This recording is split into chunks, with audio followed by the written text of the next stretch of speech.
You're listening to an Airwave Media podcast. How many discounts does USAA Auto Insurance offer? Too many to say here. Multi-vehicle discount, safe driver discount, new vehicle discount, storage discount, legacy. How many discounts will you stack up? Visit USAA.com/auto discounts. Restrictions apply. Whatever the occasion, effortless elegance is right this way. Because Hilton brings you new ways to stay courtesy of the Nomad London. And it doesn't stop at award-winning dining in a space draped in velvet and illuminated by vintage chandeliers. No, this day goes beyond with unparalleled personalized service and attentive hospitality. Oh, and did we mention the Nomad London can be booked using your Hilton Honors points at Hilton.com? Hilton, for the stay.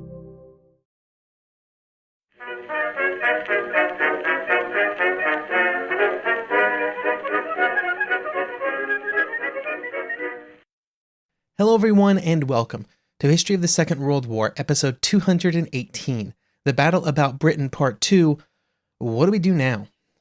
This week, a big thank you goes out to Brandon, Patrick, Mario, and Russell for supporting the podcast by becoming members. Members get access to ad-free versions of all of the podcast episodes, plus special member-only episodes roughly once a month. Head on over to historyofthesecondworldwar.com/members to find out more. Once the decision had been made to not enter into negotiations with Germany, either through the offers made by Italy in May or otherwise, the path forward for Britain was a bit unclear. The British Empire had entered the war as part of a coalition of nations aligned against Germany, and since that moment, the coalition had shrunk drastically as one nation after another was invaded by the German Wehrmacht. In the short term, the only option was simply to continue to resist, whatever that might mean and whatever that might require, with any path to victory being far in the future. But if the British Empire could continue to exist, they would be a problem for the Germans.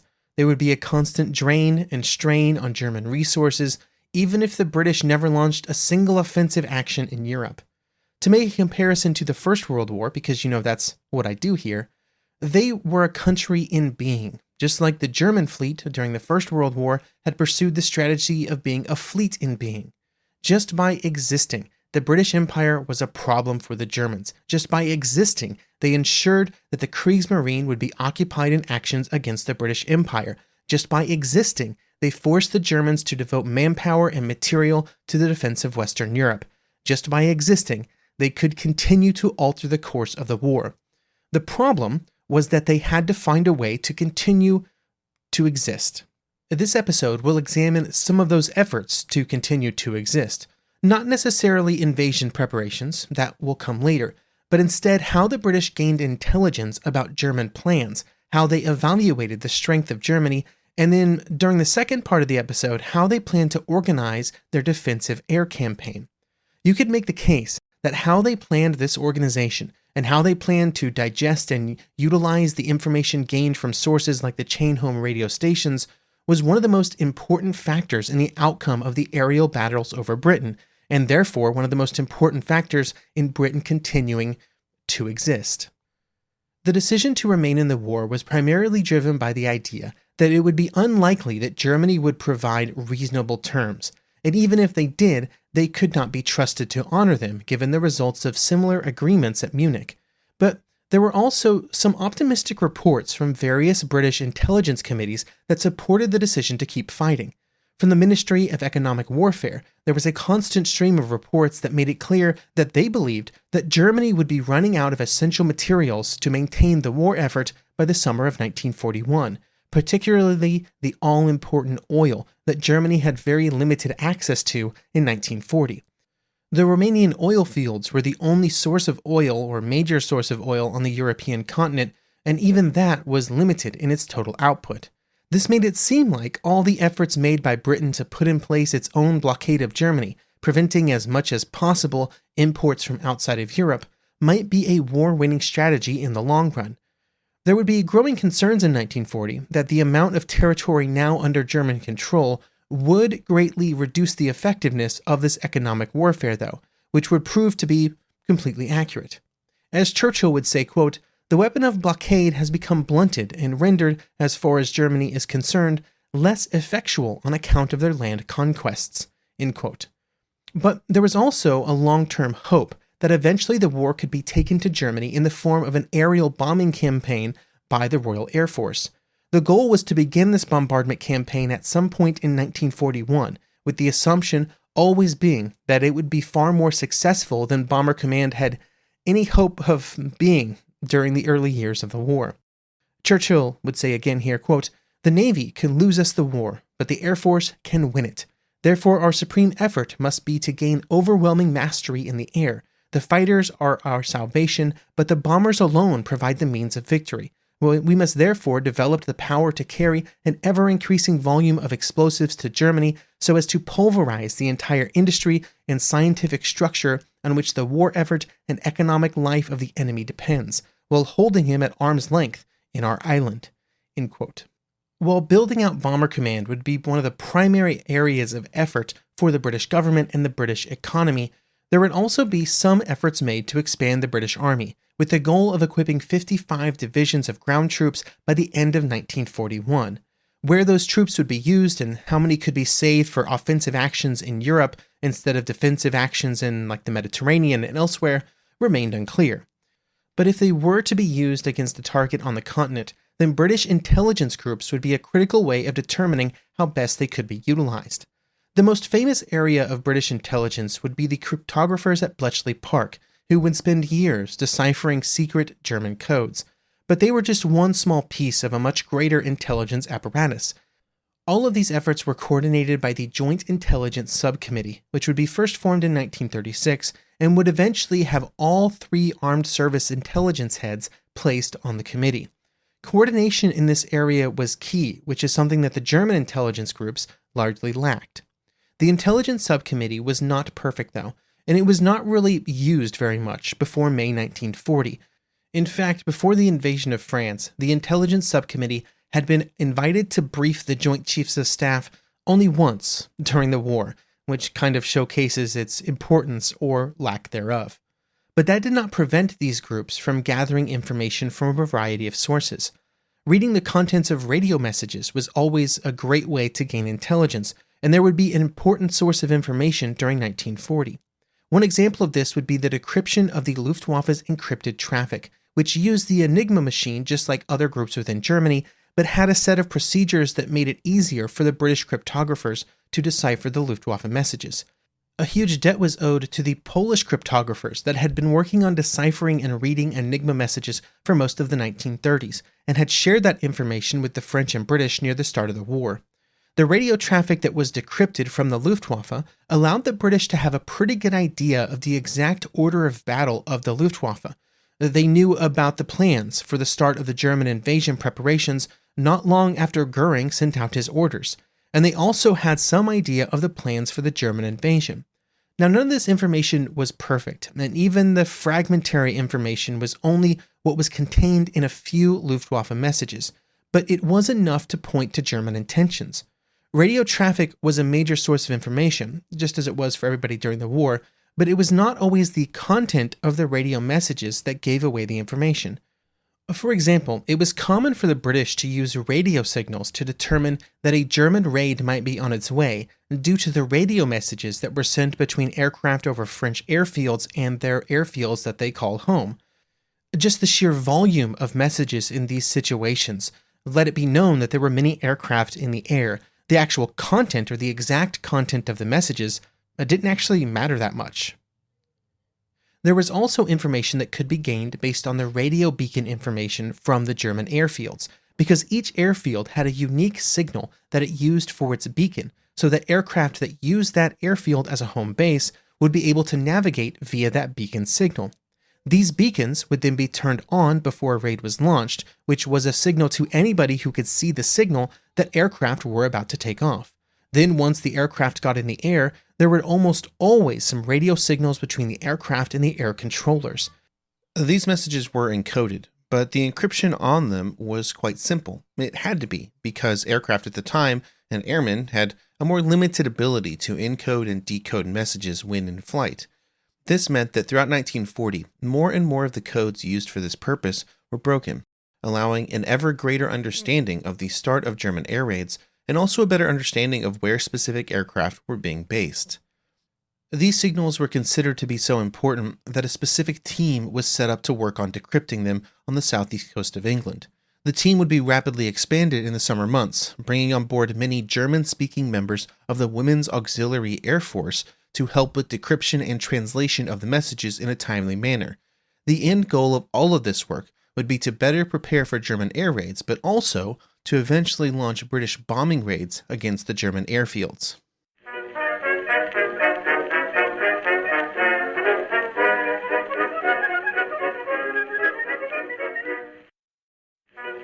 This episode is brought to you by Indeed.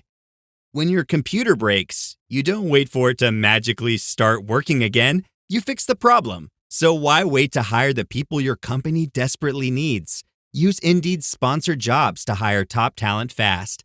And even better, you only pay for results.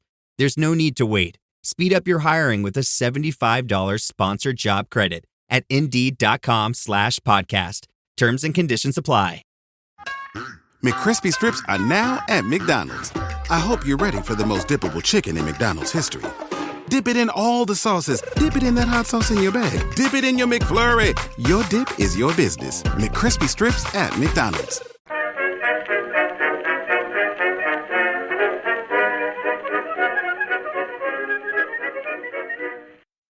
Intercepting radio signals was far from the only way that German air raids were uncovered and prepared for by the RAF. Instead, there was an entire system built up of radios, observers, and then ways to interpret and disseminate that information that was gained from those sources.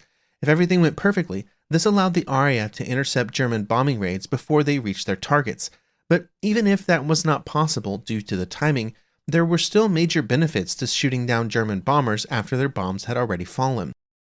This was clearly outlined by the Deputy Chief of the Air Staff, Air Vice Marshal William Sholto Douglas, before the war, when he would write in 1938 that, quote, "It is immaterial in the long run whether the enemy bomber is shot down before or after he has dropped his bombs on his objective.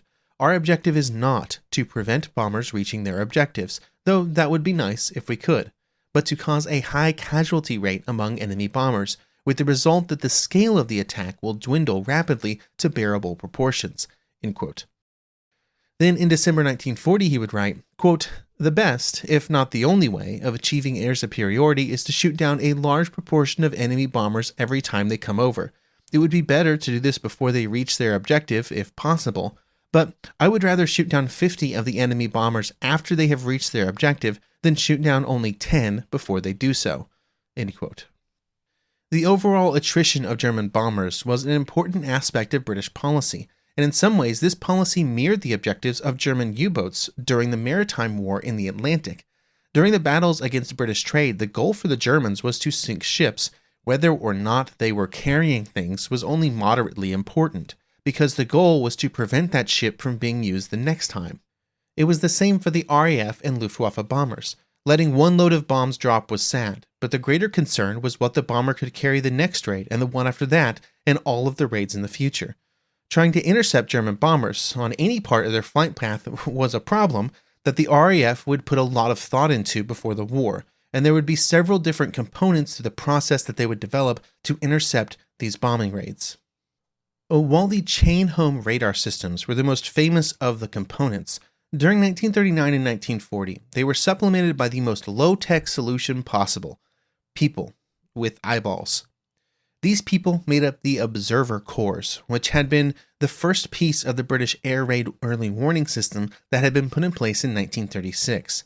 The Corps was made up of civilians that were placed at specific areas around Britain, with there being more than 1,000 observation posts by the start of the war, which were manned by 30,000 total observers.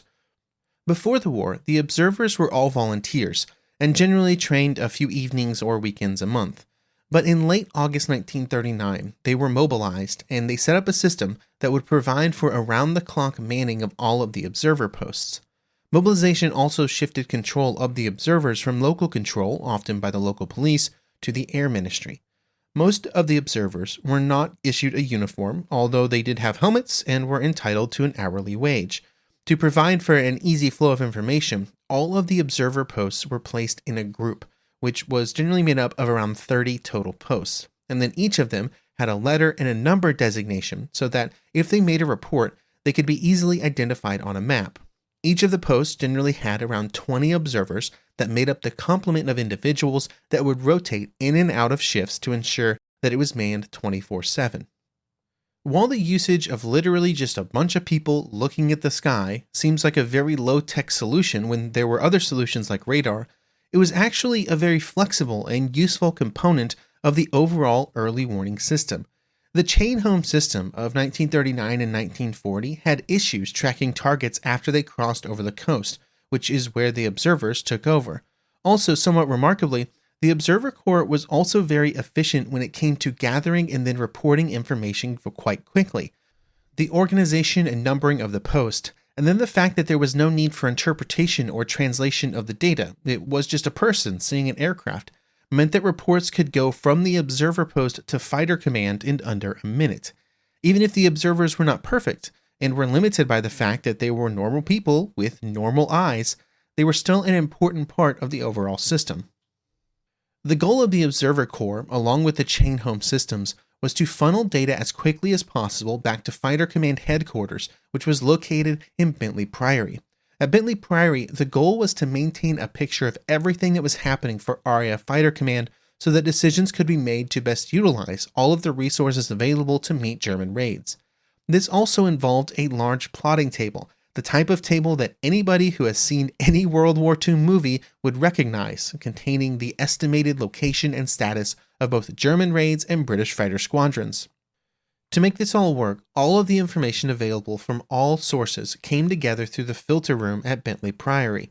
This filter room then put together information that was passed up the chain. The headquarters would then send information down to a hierarchy of groups that would help to make the specific airfield and squadron decisions. The first step was the operational groups, which would each have their own operations room similar to that at Bentley Priory, and then each of those operations groups would be broken down into sectors. It would be the sector groups that directly controlled squadrons of fighters and which handled these specific interception activities. Generally, a sector would have an airfield that was the headquarters, and then satellite airfields where additional squadrons were stationed. The sector headquarters would manage around 4 squadrons of fighters, which were the maximum that could be really controlled at any given time by a single sector. The limitation was more around communication rather than anything else. Each sector had their own single radio frequency, which meant that there would simply be too many people talking at any given time if there were too many aircraft on that single frequency.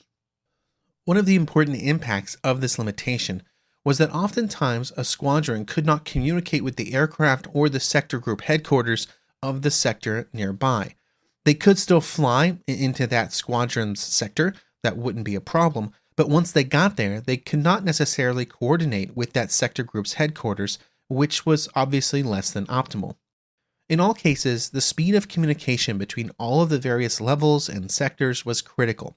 It's not an exaggeration to say that every second that it took from the moment that the raid was detected until the aircraft were taking off had an important impact on the success and even survival of the pilots and their aircraft. This was due to the fact that altitude was so important to fighter tactics, with an aircraft having the higher elevation having an important advantage in speed. To improve the speed of communication, multiple systems were put in place to simplify the information that needed to be parsed and then how that information was communicated down the chain of command. This started at Central Command, where the status of squadrons was kept up to date through a set of categories, which signified various states of readiness. This ranged from squadrons that were not available to those that were on standby and could be airborne in 2 minutes. This ensured that orders were not sent to squadrons that were not able to execute them. Then there was a series of code words that were used for typical orders. This is where words like scramble would enter into Battle of Britain lore because that meant that a squadron should take off as quickly as possible. Then its route would be determined by phrases like Vector 180 Angels 10, which meant that they should fly on a course of 180 degrees and the enemy was expected to be at an altitude of 10,000 feet.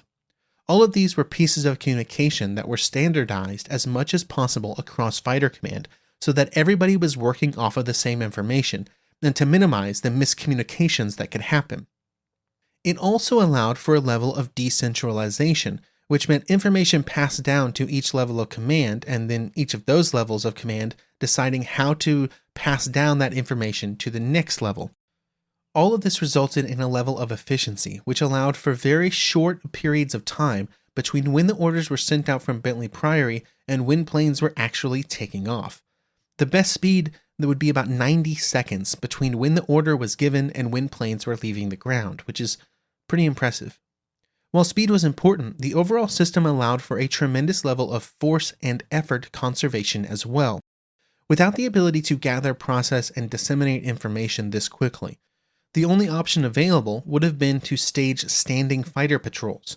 These patrols were very wasteful of resources because it burned through the all-important flight time of the squadrons involved.